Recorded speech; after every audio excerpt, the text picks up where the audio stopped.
Kamusta mga bata? Okay lang. Ako nga pala, si Kuya Buhaya. Hi, Kuya Buhaya. May kwento ako para sa inyong lahat. Talaga? Ito ay tungkol sa isang batang biglang lumiit. Ano? Lumiit? Aha.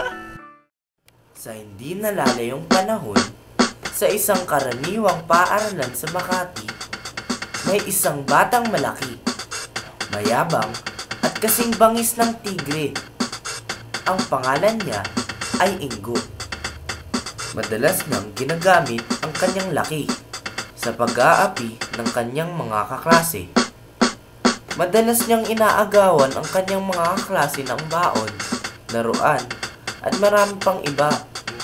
Minsan, sinasaktan niya ang kanyang mga klase ng walang dahilan.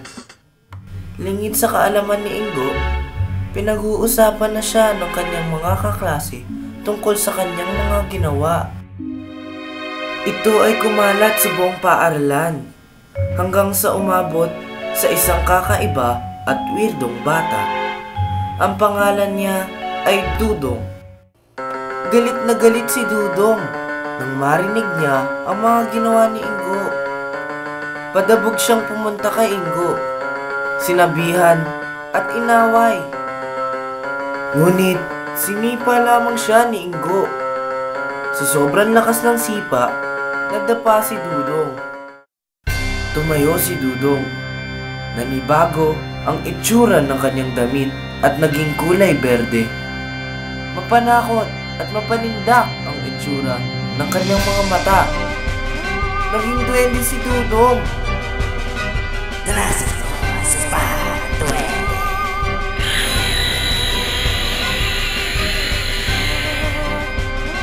Bigla na lang, nagkaroon ng makapal na usok. Nawala si Dudong. Napatakbo si Ingo sa takot. Habang tumatakbo, unti-unti siyang lumiliit dahil sa sumpa ni Dudong, hanggang sa naging kasing liit na siya ng kamao. Napasigaw siya nang mapansin ang nangyari sa kanya. Gulat na gulat ang kanyang mga kaklase at ng kanyang guro nang makita si Ingo. Napakalaki na ngayon napakaliit. Pagkatapos niya umuwi, hindi mapinta ang mga mukha ng kanyang mga magulang dahil sa sinapit ng kanyang anak. Mahirap ang naging buhay ni Ingo simula nang naging napakaliit niya. Hindi niya mabuklat ang kanyang libro ng maayos. Hindi rin niya kayang buhatin ang mga nagsisibigatang kutsara at tinidor. Higit sa lahat, hindi niya maaway ang kanyang mga malalahiganting mga kaklase. Hindi na natiis ni Ingo ang pagiging maliit. Wala na siyang naiisipang lapitan tuwing nasa paaralan, kundi ang kanyang mga kaklase na lagi niyang noong inaaway. Ngumiti ang kanyang mga kaklase. Matagal na namin hinihintay patawad mo. Simula noon, naging magkaibigan na sila.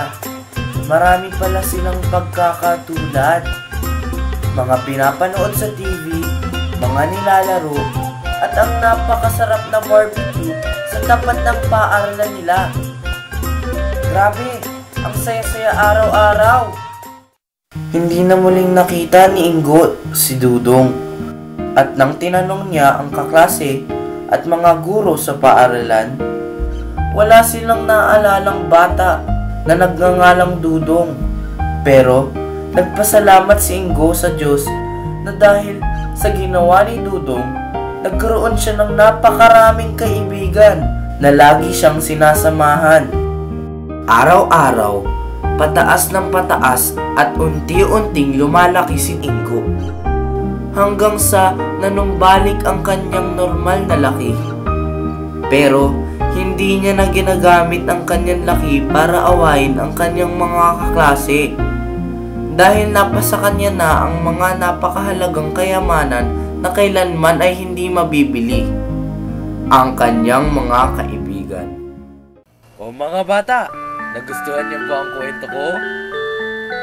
O sige, paalam!